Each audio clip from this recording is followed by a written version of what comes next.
नमस्कार प्रिय विद्यार्थियों, हमने इसके पिछले कड़ी में सुभाषित पाठ का शुरुआत किया है।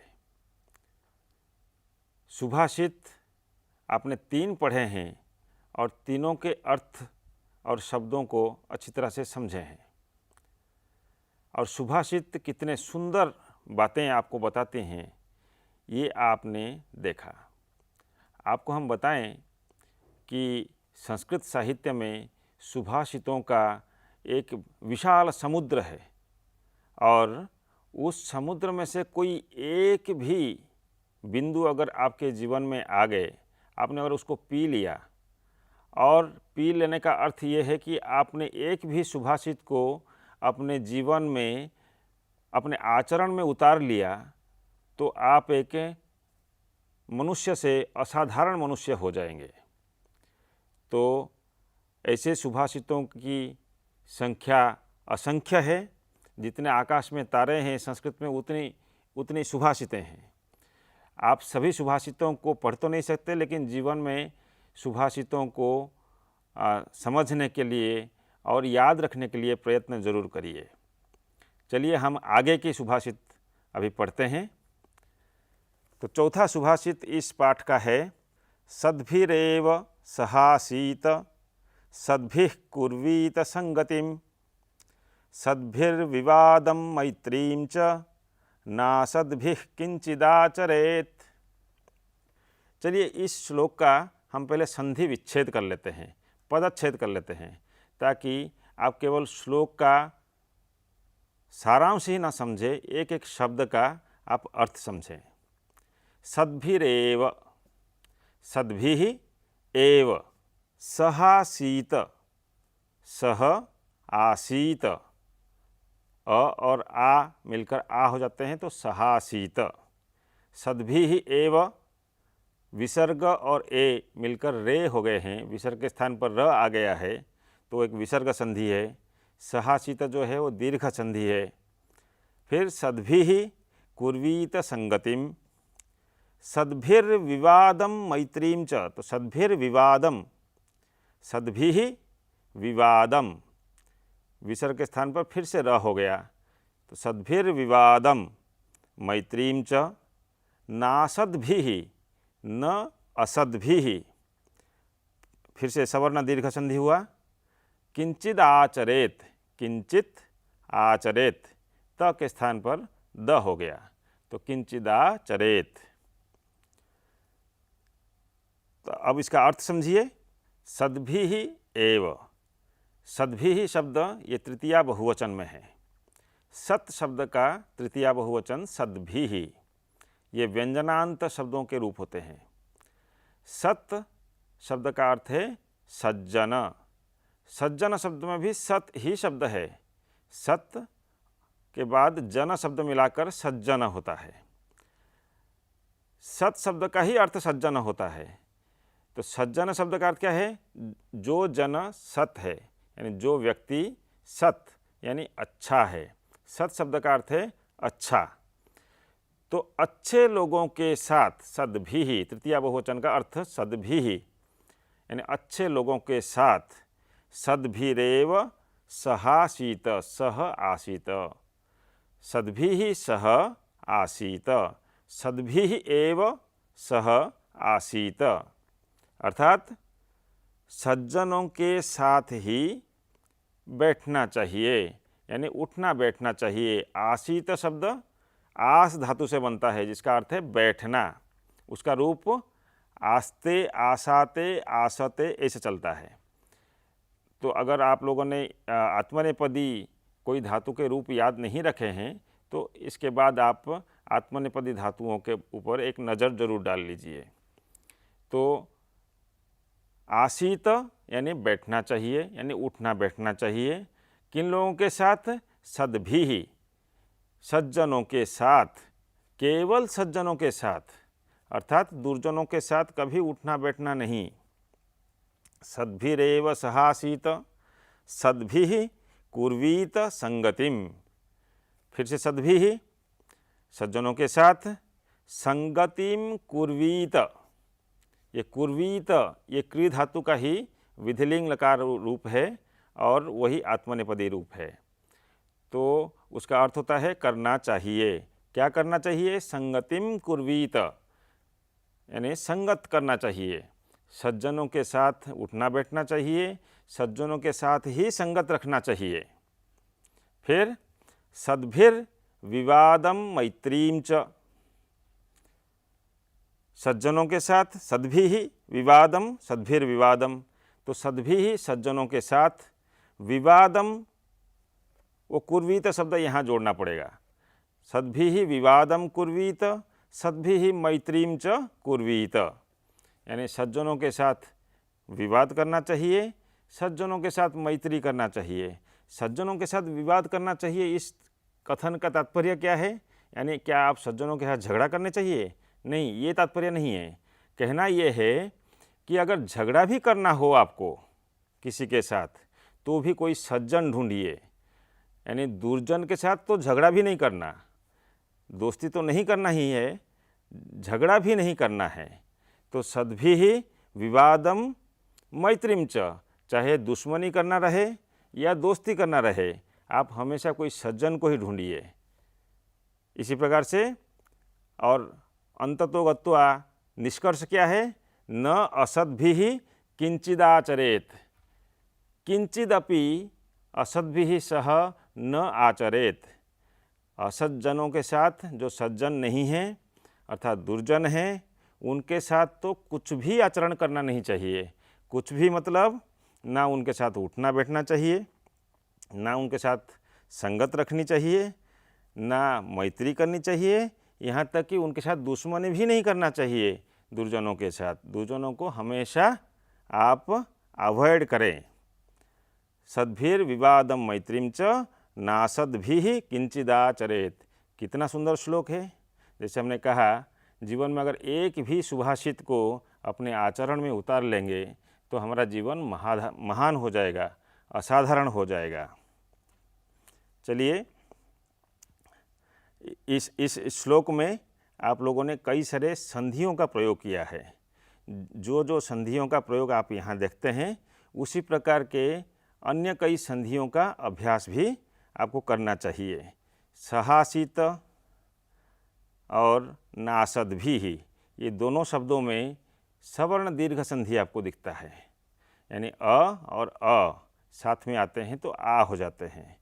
तो अ आ या अ इस प्रकार से आपस में उनका संबंध आता है तो वो सवर्ण दीर्घ होते हैं। किंचिदाचरेत, किंचित आचरेत, यानी तकार के जगह पर दकार हो रहा है। कब हो रहा है? जब आगे एक स्वर वर्ण आता है। तो आगे कोई स्वर वर्ण आता है तो जो वर्गीय वर्ण हैं उनके प्रथम वर्ण के स्थान पर तृतीय वर्ण हो जाता है। तो इस प्रकार से किंचित आचरेत, किंचिदाचरेत। सद्भिः विवादम और सद्भिरेव, ये दोनों जगहों पर विसर्ग संधि हुआ है, जहाँ पर विसर्ग के स्थान पर रकार हो गया है, र। तो इस प्रकार से सद्भिः एव, सद्भिरेव और सद्भिः विवादम, सद्भिर्विवादम। इस प्रकार से आपको कई सारे संस्कृत के महत्वपूर्ण संधियों का उदाहरण आपको इस श्लोक में दिख रहा है। तो संस्कृत सुभाषितों में केवल उनका अर्थ ही महत्वपूर्ण नहीं होता है, उनके शब्दों के बनावट, उसमें जो भाषा का व्याकरण, ये सभी आपको संस्कृत सीखने के लिए बड़े उपकारी होते हैं। चलें हम अभी अगले श्लोक की तरफ। धन धान्य प्रयोगेषु विद्याया संग्रहेषु च आहारे व्यवहारे च त्यक्तलज्जः सुखी भवेत्। धन धान्य प्रयोगेषु, यानी धनम च धान्यम च धन धान्यम। धन जो आप जानते हैं, रुपए, पैसे इत्यादि। धान्य, धान्य शब्द का अर्थ है सस्य, चाहे धान हो, चाहे गेहूँ हो, चाहे ज्वार हो, इस प्रकार से जो सस्य हमारे खेत से उत्पन्न होते हैं उनको धान्य कहते हैं। तो वो हमेशा जुड़कर ऐसे प्रयोग में आता है धन धान्य। तो धनम च धान्यम च धन धान्य, इसका अर्थ ये है कि संपत्ति या सामान्य धन, यही अर्थ ले लीजिए। धन धान्य प्रयोगेषु यानी धन का जब प्रयोग होता है, यानी जब पैसे के लेन देन की बात होती है। विद्यायाः संग्रहेषु च, एक तो धन के प्रयोग के समय और एक है विद्यायाः संग्रहेषु च, जब विद्या का संग्रह करने की बात हो। और क्या, आहारे, खाने के बारे में हो, या व्यवहारे च, अपने व्यवहार शब्द का अर्थ है बिहेवियर, आचरण, जो हम दूसरों के साथ करते हैं वो है व्यवहार। इन जगहों पर, है ना, ये सप्तमी विभक्ति में है, सभी शब्द सप्तमी विभक्ति में है। धन धान्य प्रयोगेषु, संग्रहेषु यानी विद्यायाः संग्रहेषु, आहारे व्यवहारे च त्यक्तलज्जः सुखी भवेत्। त्यक्तलज्जः शब्द का अर्थ क्या है, त्यक्ता लज्जा येन सह, जिसने लज्जा को त्याग दिया। त्यक्तलज्जः, त्यक्तलज्जः सुखी भवेत्। तो सुखी व्यक्ति कौन रहेगा, इन जगहों पर। तो पहला कंडीशन क्या है, धन धान्य प्रयोगेषु। धन धान्य प्रयोग अर्थात फाइनेंशियल बिहेवियर, फाइनेंशियल एक्सचेंज, पैसे लेन देन की जब बात हो वहाँ पर, यानी जो आपके मन में है वही बात आपके आचरण में होना चाहिए। न कि हमें लगता है कि हमारा पैसा किसी के पास है लेकिन हम उसको मांग नहीं पा रहे हैं, या किसी ने हमें कोई मदद की है, हम भूल गए हैं और इस बात को हम स्वीकार नहीं कर रहे हैं, हम उसको समय पर वापस नहीं कर रहे हैं। इस प्रकार की बातें जो होते हैं, जो हमारे पैसे के संबंध में होते हैं, धन धान्य संबंध में होते हैं, वैसे जगह पर लज्जा नहीं करनी चाहिए, स्पष्ट बात करनी चाहिए। अगर आपके मन में शंका है तो पूछ लेनी चाहिए, आपके मन में कोई रोष है तो बता देनी चाहिए।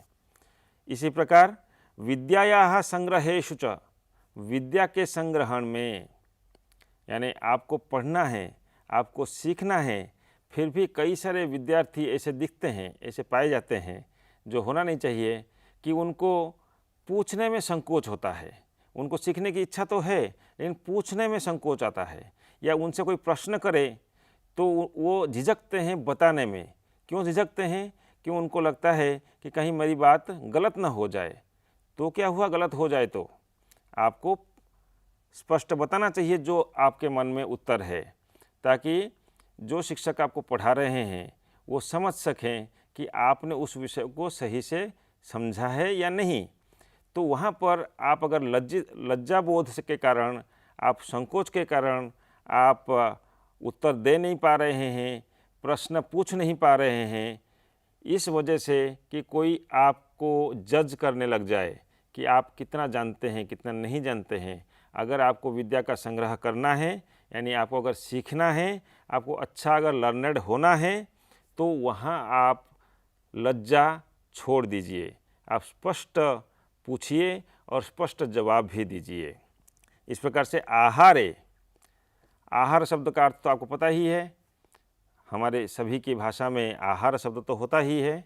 अल्पाहार कहते हैं नाश्ता को, है ना, आहार कहते हैं लंच को, डिनर को। तो आहार शब्द का अर्थ है खाना। खाने के मामले में कई बार ऐसा होता है कि हम रिश्तेदारों के घर में जाते हैं, हमें कोई चीज़ अच्छी लगती है, हमें और खाने की इच्छा है, वहाँ पर उपलब्धता भी है, फिर भी हम संकोच करते हैं और खाने के लिए मांगने के लिए। तो वहाँ पर अगर आप लज्जा छोड़ देंगे तो आप मांगेंगे तो मिलेगा तो आप संतुष्ट हो जाएंगे। अगर लज्जा से आप नहीं मांग सके तो आप खाली पेट रह गए, भूखे रह गए, तो आप सुखी नहीं हो पाएंगे, आपको दुख जरूर होगा। इस प्रकार से आहारे और व्यवहारे, व्यवहार शब्द का अर्थ है चाहे रेस्पेक्ट देने की बात हो, चाहे प्रश्न करने की बात हो, चाहे कोई सौजन्य वश कुछ फॉर्मेलिटी एक्सचेंज करना हो, sorry, thank you, excuse me इत्यादि बातें कुछ कहना हो तो उन जगहों पर भी अगर आप लज्जावश, संकोचवश अपने आप को रोक के रखते हैं तो आप सुखी नहीं रह सकते, आपको कष्ट होता रहेगा। तो इसलिए इन जगहों पर देखिए कवि की दूरदर्शिता कितनी साफ है, कितनी अच्छी है कि इन जगहों पर जिसने लज्जा त्याग कर लिया वो व्यक्ति सुखी रहेगा। आप इनके अलावा कहीं और लज्जा करना चाहते हैं, जैसे कोई कुकर्म करने से लज्जा करना चाहते हैं तो अच्छी बात है, लेकिन इन जगहों पर अगर आप लज्जा करते हैं तो आप सुखी नहीं रह सकेंगे, आपको कष्ट होता रहेगा। कितना सुंदर बात है, जीवन में, आचरण में इसको लाइए। चलें हम अभी तीसरे श्लोक की तरफ। क्षमा वशीकृतिर्लोके क्षमया किं न साध्यते शांति खड्गः करे यस्य किं करिष्यति दुर्जनः। क्षमा वशीकृतिर्लोके, लोक में क्षमा वशीकृति है। क्षमया किं न साध्यते, क्षमा से क्या साधित नहीं होता है। शांति खड्गः करे यस्य किं करिष्यति दुर्जनः। बहुत ही सुंदर श्लोक है। अभी एक एक शब्द को अच्छी तरह से समझिए। क्षमा, ये तो आप जानते हैं क्षमा क्या है, माफ़ कर देना। वशीकृति ही, वशीकृति शब्द का अर्थ है वशीकरण। आपने वशीकरण तो जानते होंगे, तो वशीकरण वश में करना। किसी भी व्यक्ति को वश में करने के लिए इस लोके यानी इस जगत पर किसी भी व्यक्ति के ऊपर अपना वश करना हो तो उसके लिए सबसे बढ़िया साधन जो है वो है क्षमा।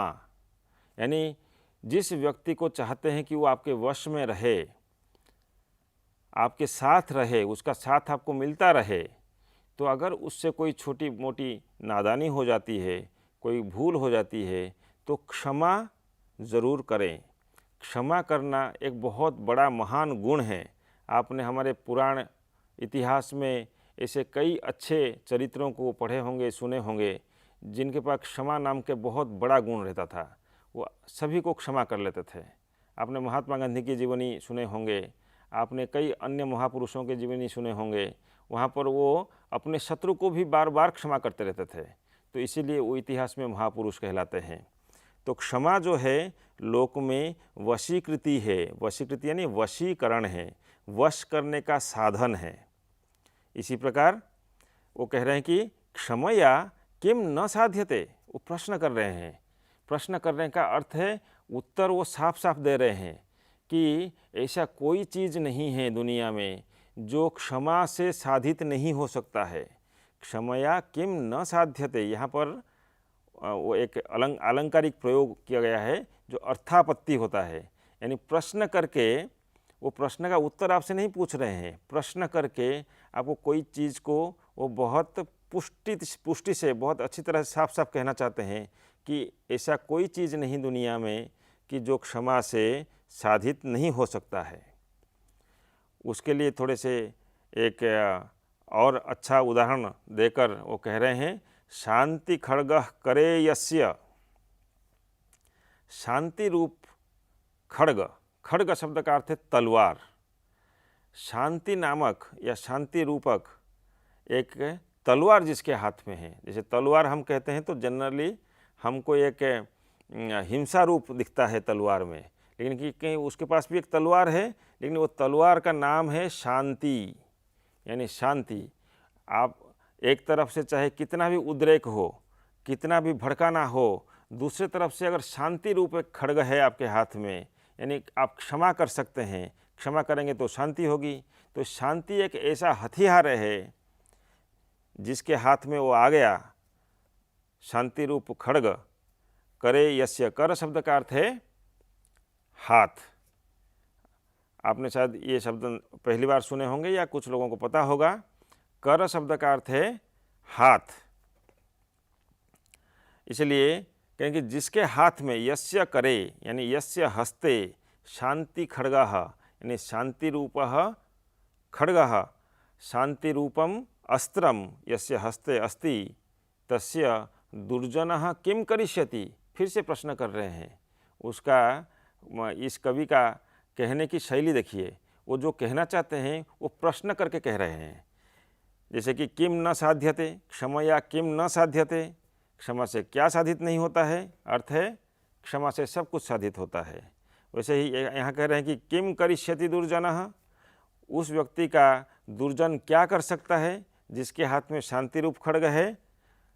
इसका अर्थ है कि दुर्जन उसका कुछ भी नहीं कर सकता है, चाहे कितना भी बड़ा दुर्जन हो, अगर उसके प्रतिपक्ष में ऐसा व्यक्ति है जो शांति प्रिय है, जिसके पास क्षमा नाम का एक शस्त्र है, उसका उस दुर्जन से कोई नुकसान या क्षति नहीं होने वाला है। तो दुर्जनः तस्य किमपि न करिष्यति। इस प्रकार से ये श्लोक यहाँ अर्थ स्पष्ट हो जाता है। अब यहाँ पर कुछ सामासिक प्रयोग हैं, उनको आप देखिए।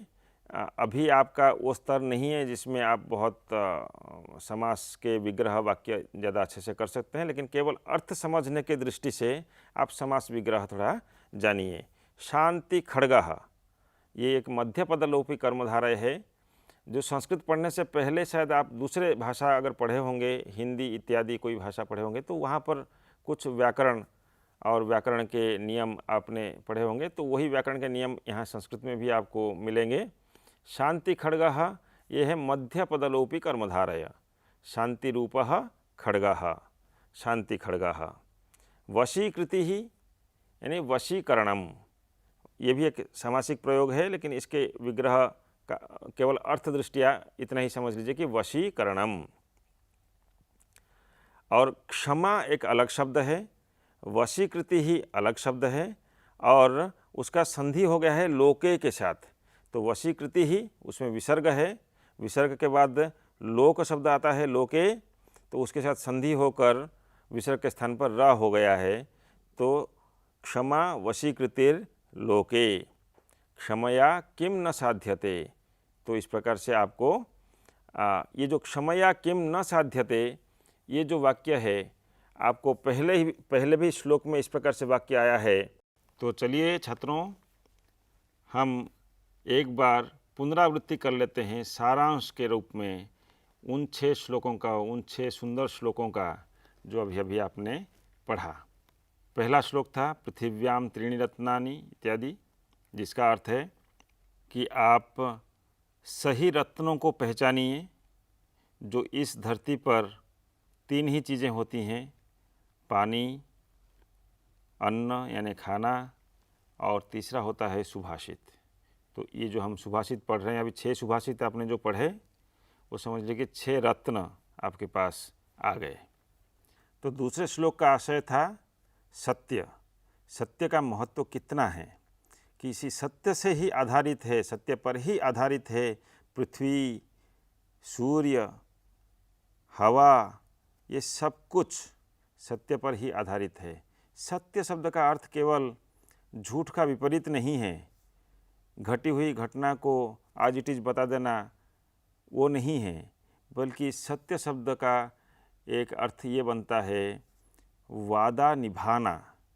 एक बार आपने कमिटमेंट कर लिया तो आपको हर हाल में उसको निभाना। जैसे पृथ्वी दुनिया भर के बोझ को उठाने के लिए एक प्रकार से वादा कर रखी है, इसलिए जब तक पृथ्वी है तब तक वो अपना धर्म निभाएगी। सूर्य ने वादा कर रखा है कि वो तेज प्रकाश अग्नि इस संसार को देगा, इस संसार को उजाला देगा, तो जब तक सूर्य है वो अपना काम करता रहेगा।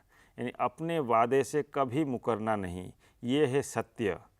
और वो सत्य एक बहुत बड़ा तप है और उसी पर आधारित ये संसार है, सत्य से ही चलता है। तो तीसरा सुभाषित जो था वो ये कह रहा था कि वस्तुतः जो पृथ्वी पर अनेक विध जो रत्न होते हैं वो कौन कौन से होते हैं, जो मनुष्य के अंदर होते हैं वो रत्न होते हैं। वो हैं जैसे दान वाला गुण, दान करना, तप करना, शौर्य करना, शौर्य दिखाना, विज्ञान यानी गंभीर ज्ञान लेना, विनम्र होना और अच्छे नीति को जानना समझना, उस पर चलना, ये है सही रत्न। और इसीलिए वसुंधरा पृथ्वी को बहुरत्न कहा जाता है। चौथा सुभाषित था कि सज्जन का महत्व कितना है, कि आपको चाहे कुछ भी संबंध रखना हो, आपको सज्जन के साथ ही रखना चाहिए। दोस्ती भी करना हो या दुश्मनी भी करना हो, आपको सिर्फ सज्जन के साथ ही संबंध बनाए रखना चाहिए, ना कि दुर्जन के साथ। दुर्जन के साथ दोस्ती तो दूर, दुश्मनी तक भी नहीं करना चाहिए। वैसे ही 5वां श्लोक आपको क्या सिखाता है कि किन किन जगहों पर आपको लज्जा त्याग देनी चाहिए। एकदम साफ साफ कह दिया है कि आपको पैसे के लेन देन में, विद्या के ग्रहण में, सीखने के लिए, भोजन के अवकाश में और सामान्य व्यवहार करते समय लोगों से आपको लज्जा नहीं रखनी चाहिए, तभी आप सुखी रहेंगे। और अंतिम श्लोक 6वां आपको क्या कहता है कि क्षमा एक बहुत महत्वपूर्ण गुण है जो मनुष्य अगर अपने पास रख ले तो उसका कोई इस संसार में कोई क्षति नहीं कर सकता। दुर्जन भी उसका कुछ नहीं कर सकता अगर उसके पास शांति या क्षमा रूप का शस्त्र उसके हाथ में है। तो इस प्रकार से कितनी सुंदर बातें इन 6 सुभाषितों से आपको मिला, यानी आपको 6 रत्न प्राप्त हो गए।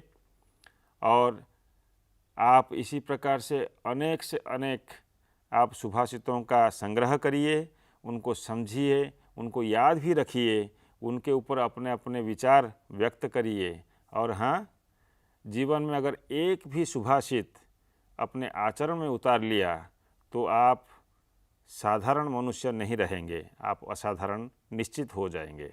चलिए, इसी के साथ आज की ये कड़ी समाप्त होती है। हम अगली कड़ी में आपसे एक नए विषय के साथ उपस्थित होंगे। तब तक अपना पढ़ाई जारी रखिए। आप सबका बहुत बहुत धन्यवाद।